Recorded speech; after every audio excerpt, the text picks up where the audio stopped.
श्री स्वामी समर्थ. आज बघूयात मीन राशीला जुलै महिना कसा आहे. हा महिन्यात कामात प्रगतीची संधी मिळू शकते आणि कौशल्य दाखवण्याची संधी मिळू शकते. नवीन प्रकल्प किंवा जबाबदारी स्वीकारताना नियोजन ठेवा. उत्पन्न चांगले राहण्याची शक्यता आहे, पण मुलं, शिक्षण, प्रवास किंवा छंद यावर खर्च वाढू शकतो. गुंतवणूक विचारपूर्वक करा. कुटुंबात वातावरण आनंदी राहू शकते. जोडीदार आणि मुलांसोबत वेळ घालवणे लाभदायक ठरेल. झोप, पचन आणि मानसिक ताण याकडे लक्ष द्या.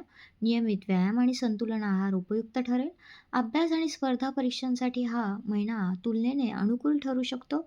गुरुवारी भगवान विष्णू किंवा श्री दत्त स्वामी समर्थांची उपासना केलेली चांगली. ओम बृहस्पते नमः या मंत्राचा जप करावा. विष्णू सहस्रनाम किंवा श्री दत्त स्तोत्र किंवा गुरुचरित्र यांचे पठण करा. शक्य असल्यास गुरुवारी पिवळ्या वस्तूंचे दान करा. हरभरा डाळ, हळद, केळी इत्यादी.